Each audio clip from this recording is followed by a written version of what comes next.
እሺ፣ እንኳን ደህና መጣችሁ። ዛሬ የምንገባበት ውይይት ትንሽ ከበድ ያለ ነው። ምንጮቻችን በቀጥታ ወደ ራእይና ዳንኤል መጽሐፍት ውስጥ ወደሚገኙት ትንቢቶች ነው የሚወስዱን። አዎ፣ በጣም እና ዋና ትኩረታችን ደግሞ ትንሹ መጽሐፍ ስለሚባለው ምስጢራዊ ነገር ነው። ከዳንኤል ትንቢት ጋር ምን ያገናኘዋል? ለመጨረሻው ዘመን ምን ትርጉም አለው? እስኪ እንዘምትበት። በጣም ጥሩ። ያው የምንጮቹ ዋና መከራከሪያ ነጥብ በራእይ ምዕራፍ 10 ላይ የተጠቀሰው የተከፈተው ትንሽ መጽሐፍ ነው። አዎ፣ ይሄ መጽሐፍ ከብዙ ዘመናት በፊት ለነቢዩ ዳንኤል ተሰጥቶት እስከ መጨረሻው ዘመን ድረስ እንዲታተም ወይም እንዲዘጋ የተነገረው ትንቢት ነው የሚል ነው። እንዲዘጋ? አዎ።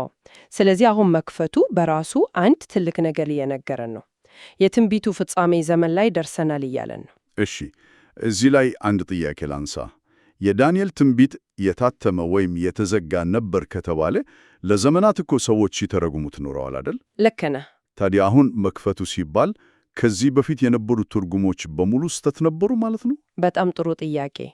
መክፈቱ ማለት የቀድሞ ትርጓሜዎች ሙሉ በሙሉ ስህተት ነበሩ ማለት አይደለም፣ በፍጹም። እሺ። ከዛ ይልቅ የትንቢቱ ሙሉና ግልጽ ትርጉም ለታሰበለት የመጨረሻው ትውልድ ብቻ ይገለጣል ማለት ነው።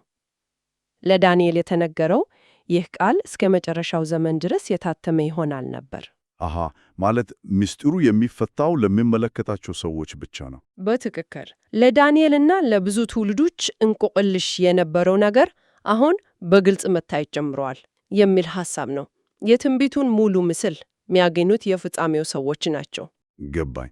ስለዚህ ለዳንኤል ሩቅ ሆኖ የታየው ለእኛ ግን በጣም ቀርቧል የሚል አንድምታ አለው ማለት ነው።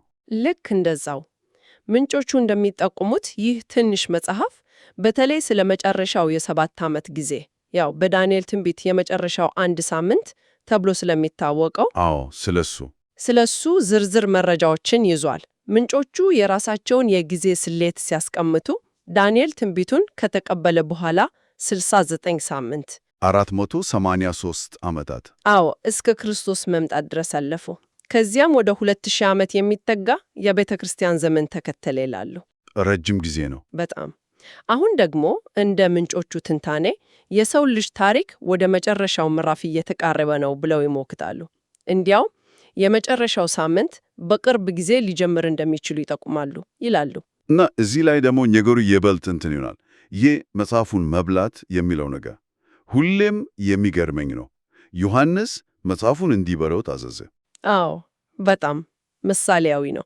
በሱ ውስጥ እንደ ማር ጣፈጠው፣ በሆዱ ውስጥ ግን መራራ ሆነበት።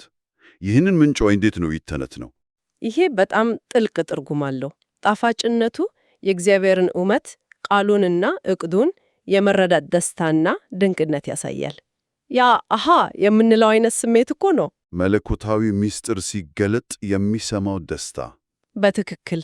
መራራነቱ ግን የዚያ እውነትን ይዘት መጋፈት ነው። የትንቢቱ አስቸጋሪ ክፍል ስለሚመጣው ፍርድ፣ ስለ መከራው እና ደግሞ ያንን መልእክት ለሌሎች የማድረስ ኃላፊነት። ልክ ብለሃል። ያንን ከባድ መልእክት ለዓለም የማድረስ ኃላፊነትን ይወክላል። እውነትን ማወቅ ደስታ ቢሆንም የእውነትን መዘዝ መጋፈት ግን ከባድ ሸክም ነው። በጣም ትክክል ነው። ምንጩም ከነቢዩ ሕዝቅኤል ታሪክ ጋር ያነጻጽረዋል። ሕዝቅኤልም ጥቅልል መጽሐፍ እንዲበላ ሲታዘዝ እሱም በአፉ ጣፍጦት ነበር አይደል? አዎ፣ በአፉ እንደ ማር ጣፍጦታል። ነገር ግን የተጻፈበት ልቅሶና ዋይታ እንዲሁም ወዮታ ነበር። መልእክቱ በጣም ከባድ ነበር። የእግዚአብሔርን ቃል መቀበል ጣፋጭ ነው፣ ይዘቱ ግን ለዓለም መራራ ነው። በትክክል። በጣም የገርመው ደግሞ መጽሐፉን ከበላው በኋላ የተነገረው ነገር ነው። ዳግመኛ ትንቢት መናገር አለብህ ይላለው። ለምንድን ነው ዳግመኛ የሚለው? አዎ፣ ያ ቃል በጣም ትኩረት የሚስብ ነው። ምክንያቱም ዮሐንስ መልእክቱን የበላው ለራሱ ብቻ ስላልሆነ ነው። ምንጮች በሚሉት ዮሐንስ በዚህ ድርጊቱ በመጨረሻው ዘመን ያንን መራራ መልእክት ለዓለም የሚያውጁትን ቡድኖች ይወክላል። እነማንን? በተለይ ሁለቱን ምስክሮችና 144ቱን ሺህ ተብለው በራእይ መጽሐፍ የተገለጹትን ሰዎች ያመለክታል። ስለዚህ ትንቢቱ የሚነገረው ለመላው ዓለም ነው፣ ለብዙ ሕዝቦች፣ ለአሕዛብ፣ ለልሳኖችና ለነገሥታት። ደግሞ ዘላለማዊ ወንጌል ወደሚለው ጽንሰ ሐሳብ ይወስደናል። ምንጩ እዚህ ላይ የሚያነሳው ሐሳብ በጣም ነው የገረመኝ። እስኪ ንገረኝ።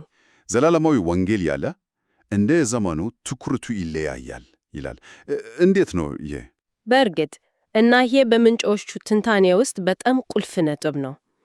ዋናው መሰረታዊ መር ማለትም እግዚአብሔር መፍራት እና መውደድ እሱ አይለወጥም። በፍጹም እሱ አይለወጥም።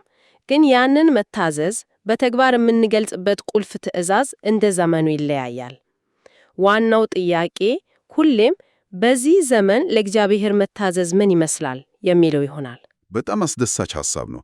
ምሳሌ ብትሰጪኝ የበለጠ ግልጽ ይሆናል። እሺ፣ ለምሳሌ ለአዳም ዋናው ትዕዛዝ ከዛፉ ፍሬ አትብላ የሚለው ነበር። ያ የእርሱ ዘመን ወንጌል ነበር። አንድ ትዕዛዝ። አዎ። ለሙሴና ለእስራኤላውያን ደግሞ ሕጉን ጠበቅ የሚለው ነበር። በኢየሱስ ዘመን ለነበሩት አይሁዶች ደግሞ ዋናው ጥያቄ ይህ ሰው መሲሁ ነው ወይስ አይደለም የሚለው ነበር።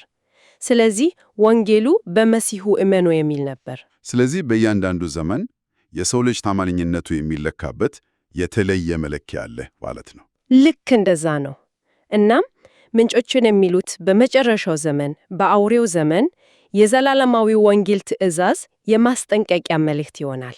እሱም ለአውሬው አትስገዱ ወይም ምልክቱን አትቀበሉ።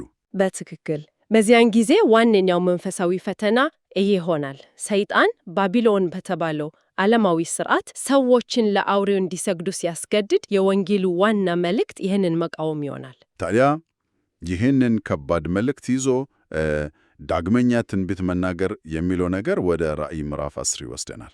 ወደ ቤተ መቅደሱ ልኬት ምሳሌ። አዎ፣ ሽግግሩ በጣም ምክንያታዊ ነው። ዮሐንስ እንደ በትር ያለ መለኪያ ተሰጥቶት ቤተ መቅደሱንና በውስጡ የሚያመልኩትን እንዲለካ ታዟል። እና እዚህ ላይ ቤተ መቅደስ ሲል ምድራዊውን አይደለም አይደል? በፍጹም አይደለም። በዮሐንስ ዘመን በኢየሩሳሌም የነበረው ቤተ መቅደስ ፈርሷል እኮ።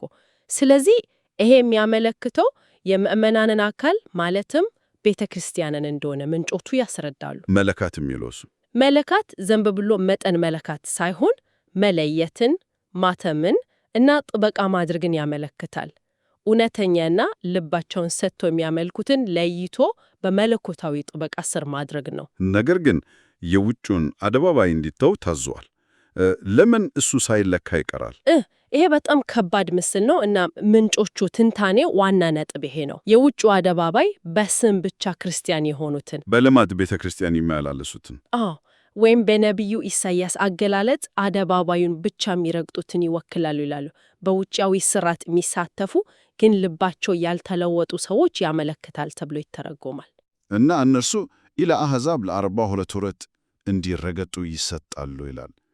42 ወር ማለት 3 ዓመት ተኩል የመከራው ጊዜ መጀመሪያ አጋማሽ ማለት ነው። እንዲረገጡ ሲልስ ያ ማለት በመከራው ጊዜ መለኮታዊ ጥበቃ አይደረግላቸውም።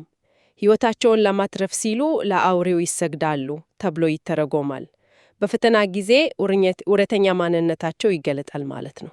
በጣም አስደንጋጭ ነው። ምንጮቹ ግን ሌላ ሁለተኛ ትርጓሜም ይጠቅሳሉ። እሱ ምንድን ነው? ሌላኛው ትርጓሜ እንደሚለው ልኬቱ ሁሉንም አማኞች ለመለየት ሳይሆን በተለይ እነዚያን 144,000 መልእክተኞችን ሁለቱን ምስክሮች ማለትሽ ነው? አዎ፣ እነርሱን ለሚጠብቃቸው ልዩ ተልእኮ ለማተም እና ለማዘጋጀት የታለመ ነው ይላል። ከጥበቃም በላይ ለተልእኮ የማዘጋጀት ሂደት ነው። ልክ አንድ ንጉሥ ለጦርነት የሚልካቸውን ምርጥ ወታደሮች እንደሚለይ ማለት ነው። ይህም በቀጥታ ወደ ሁለቱ ምስክሮች ተልእኮ ያመራናል።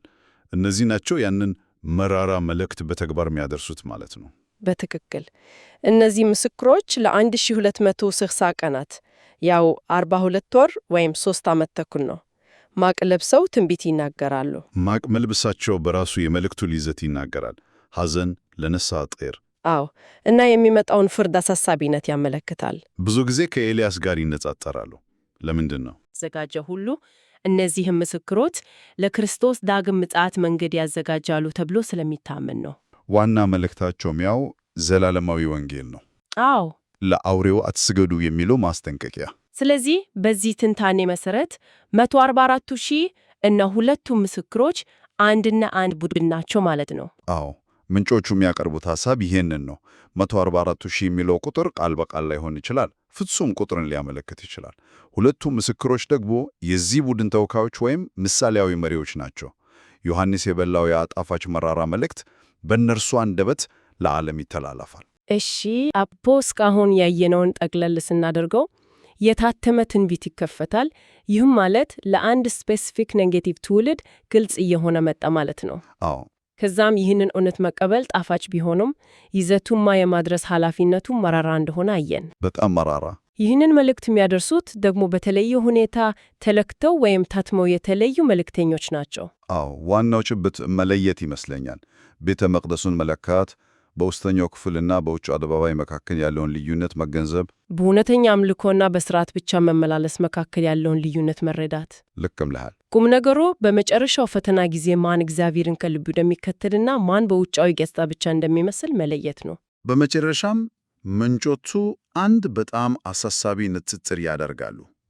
የ144ቱን ሺህ ተልኮ ነቢዩ ሕዝቅኤል ዓመፀኛ ለነበርና ለመስማት ፈቃደኛ ላልነበረ ሕዝብ ከተላከበት ጋር ያመሳስሉታል። ይሄ በጣም ከባድ ነጥብ ነው። እናም አንድ ጥያቄ ያስነሳል። አንድ ትንቢታዊ ማስጠንቀቂያ ሲሰጥ ዋና ዓላማው ብዙሃኑ ሰምተው ንስሐ እንዲገቡ ነው ወይንስ ምስክርነቱ እንዲሰጥ እና ለመስማት ፈቃደኛ ያልሆኑትን ሰዎች ተጠያቂ ለማድረግ ነው? ይህ ሊታሰበት የሚገባ ጉዳይ ነው።